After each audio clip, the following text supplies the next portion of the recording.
Hello everyone, welcome back to another episode of the Guild Wars 1 Let's Play. We are here in Safala, I believe. Yes, Safala. On the previous episode, we ended with a quest in which I didn't finish it, and I had figured out what went wrong, so apparently the boss can die to certain patrols. There are certain patrols that he is actually not, like, aggressive with. And for some reason, when he dies, you do not get a morale boost, and it fails the quest. Or it doesn't fail the quest. It doesn't update you that he has died, which is a really weird situation.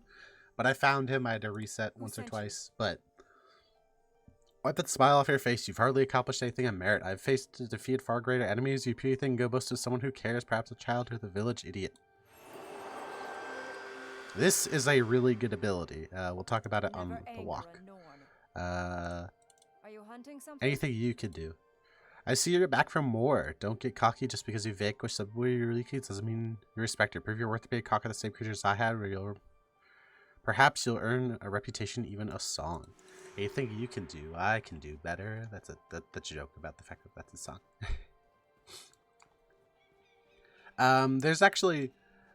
There's two different things and two different outposts here that we need to do. I think we actually can read the little things back here to get a little information about them, which I probably should have done in the last one, but let's see if it's anything interesting. Wanted signature attack, Shatterstone, so it tells you which elite they have. Been spotted patrolling the depths of Sepulchre of Dragmar. Just some information. This one is Shatterstone as well. Beware, White Owl has been rumored to be camouflaged with snowstorms. A Jagamorian with traveling deep snowbanks sets of the area. All beware, this creature resides within the snow and searching for easy prey. Jagged Bones, beware, a Norn who battles are fought without honor. His victories are shallow and empty as the bottomless pit of Jagamorian where he resides. Banished from Norn society, fallen from grace of the bear spirit. Uses animated servants. Interesting. That's cool that they tell you which elite they have, and that they name it like signature ability or whatever. That's kind of cool. I kind of like that. Adds a little flavor. We are actually going to go find the one that's in the dungeon over here first, just because that one will probably take a little bit longer to get to. Just because, actually. Never. I don't really care. What's our Norn rep looking like? Slay of beasts. I want to get a... I went and off camera actually did the entire I have an Ebon Vanguard side on this character. Let's get these things summoned.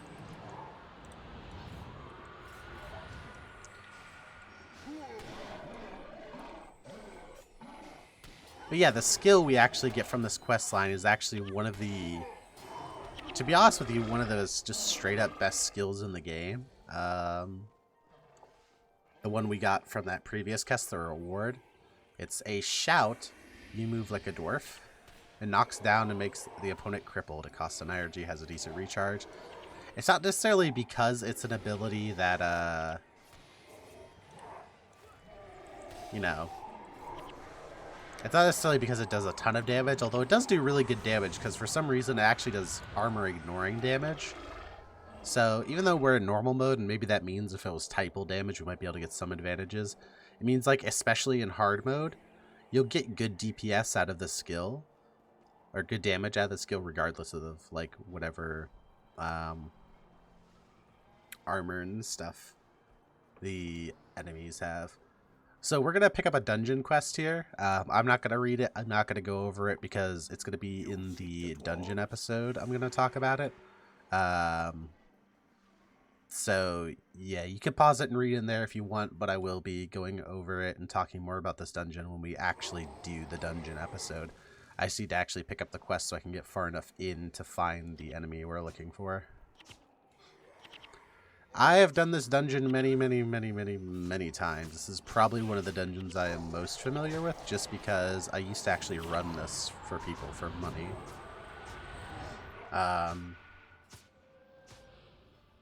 But But yeah, this is also because it KDs, this means this is an interrupt, and because it's a shout, it means you can weave it between other abilities. It doesn't interrupt anything, like any of your actions. So it's just it's insanely a powerful ability that might not seem as good as like you originally think whenever you first look at it, but it is an insanely powerful ability.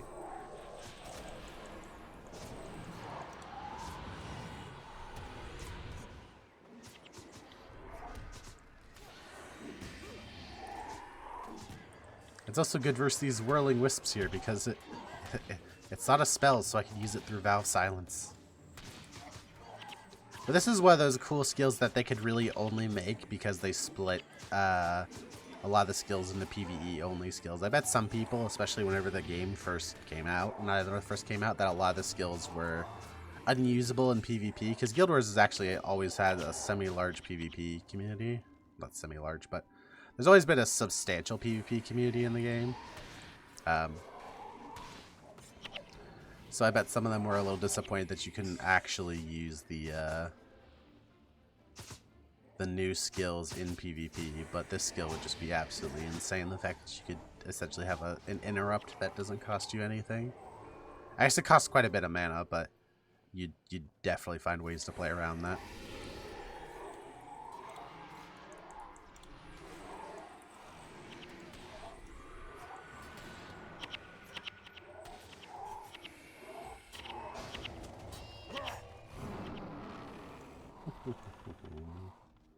If I remember correctly, the dude should be back here. It's been a little bit since I've done this, but I generally know where I'm going.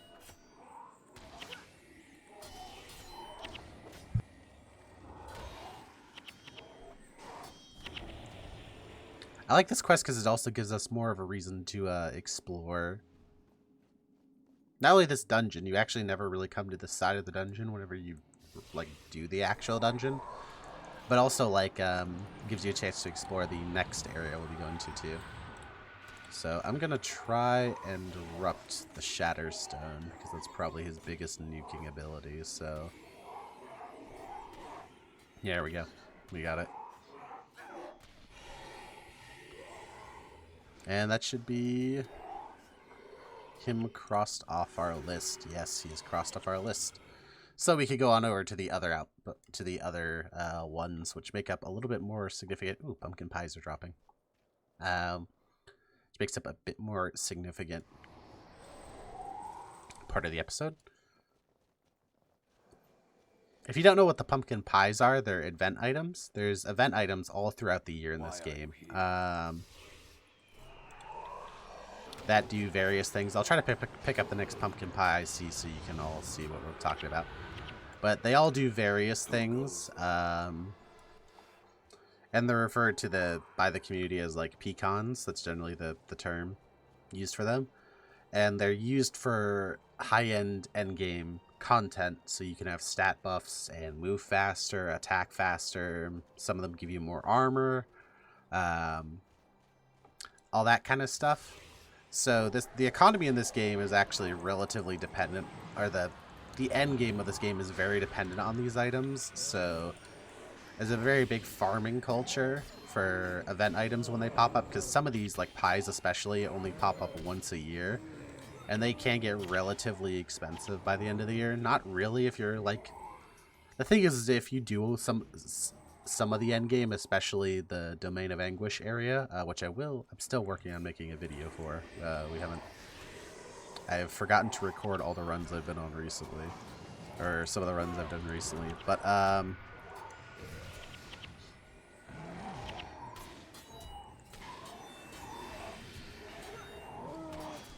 you can make a lot of money there, basically, is what I'm saying. Like, an absorbent amount of money compared to normal players. Like, to give you an idea, so platinum in this game is... There's two currencies mainly used in the game. There's platinum, which is the thing that's used mainly by vendors, by weaponsmiths, by armorsmiths, and then there's ectos, which are often traded player to player due to there being a platinum cap on the amount of platinum you can actually hold in your inventory at once at 100 platinum.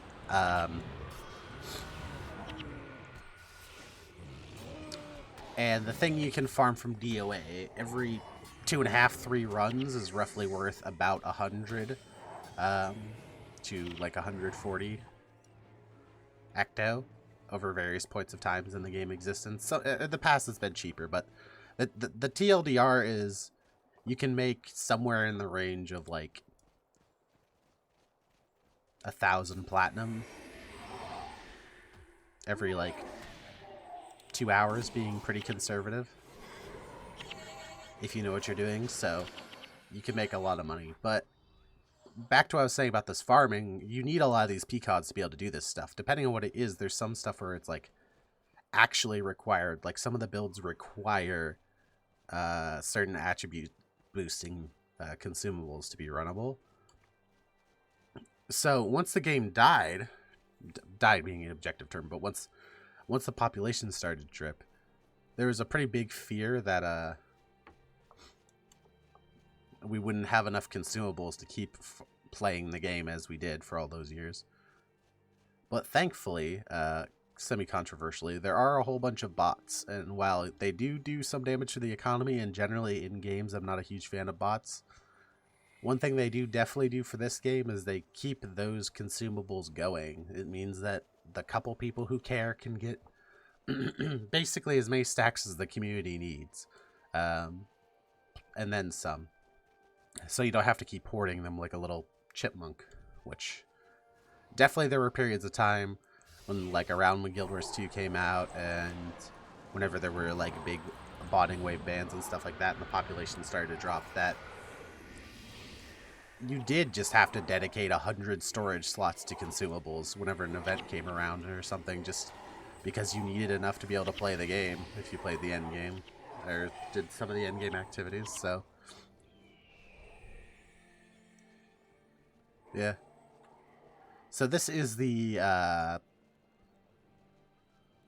Avar guy. These two are actually relatively close to each other. The other one is just up here. But he's got bone minions and stuff all the way up to his things. It's pretty cool. He has unique bone minions that don't lose HP over time. Normally minions degen HP over time, but he has unique minions that don't actually lose HP over time.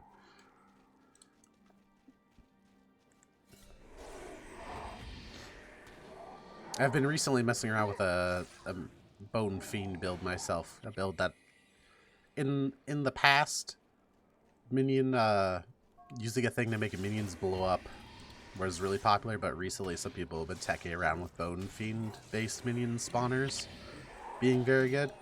But yeah, he said ride my minions, the living offer their flesh, and he just summons a ton of minions.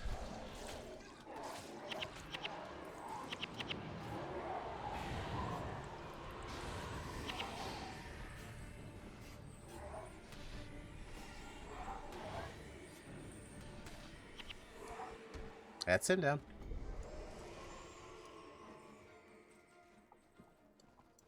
But yeah, I like this little like outpost. I like this little area he's standing up here. He's got the people he's killed, but like it looks a little bad because of the render distance. But like, okay, that actually looks really bad. Never mind. Don't look out there. I used to think as a kid that looked cool. Maybe that's some of that nostalgia coming back to haunt you. That looks really bad.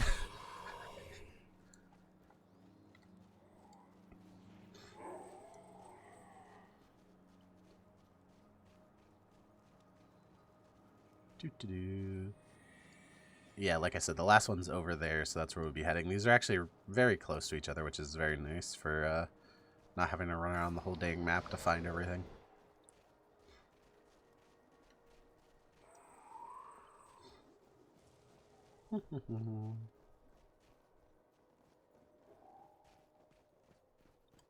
Polar bear. There's a very rare chance, I forget where it is, but there's a very rare chance that the polar bears could actually spawn with like a little sleigh bell on them, and they're called jingle bears. I think it's a rare spawn outside of Cephala. I think there's 2 pets that you can run into outside of Cephala that are really rare. I think there's jingle bears and there's white moas, I believe. I could be wrong about that, but I know those 2 things exist. Oh, interesting thing about this guy. Whenever you run up here, there's going to be a massive snowball. So, which will one-shot your team if you're not careful, so just try to keep everybody out of the way of that so they don't die. That's like a cool little, you know, environmental thing. You have the rolling snowball coming down there. And I am going to set up, and this is going to hurt a lot. So we're going to target Avalanche beforehand and just be ready to interrupt him. Oh, excuse me, it's Whiteout is the boss. Oh, no.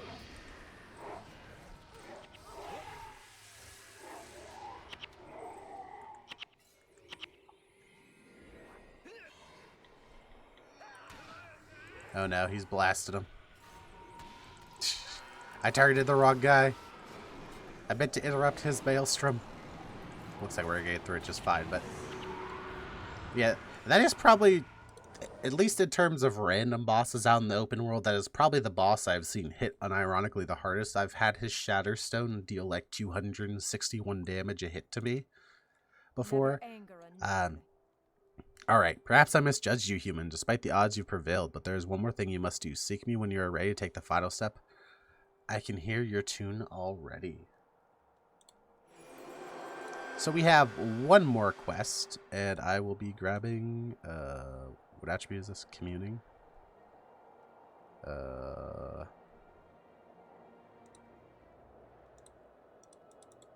I get that? 5 seconds? Sure, that's probably fine. Who sent you? Cold as Ice. Difficulty Master solo quest. Are you ready to tackle a worthy quest? In the highest icy reaches live the glacial griffins. They're deadly and mostly and prey mostly on wolves and bears and other large game. I've spread wolf carcasses around the village to attract what these beasts. Your task is simple. Single-handedly slay a glacial griffin. Only then will your deeds be worthy for a song. Only then will your fame rise to the level of a true Norn. Do I have way to heal?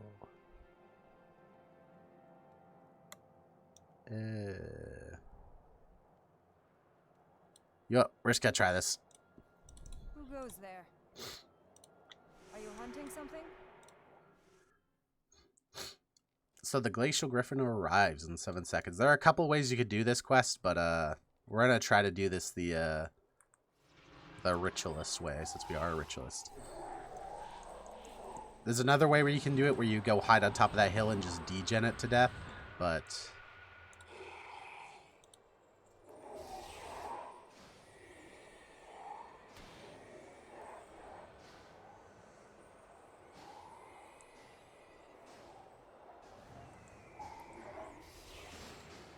okay, that was easier than I thought.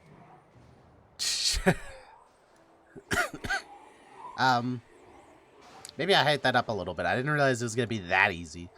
But the other way is you literally sit up here, you degen it, and you run back up here. And you degen it, and you run back up here. You degen it, and you run back up here. Or you could just drop a whole bunch of spirits and blast it, apparently.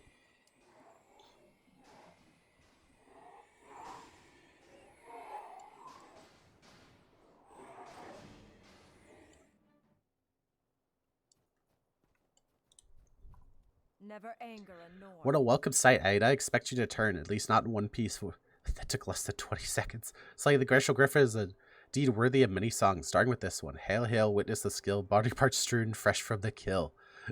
Cackle, you are second to none. May your legend ring true from dusk till sun. Should be dusk till dawn. Catchy, yeah, well, it's a work in progress. This is the skill that I often have to do this quest for. It makes you immune to KDs and cripple, which is relevant for some endgame activities on a lot of classes. But, yeah. That is going to be the end of today's episode. I want to thank you for coming out. I hope you have a great day, and I hope to see you in the next one, where we will be doing even more of these Norn side quests. I think the next ones involve drinking, so be excited for that. Bye-bye.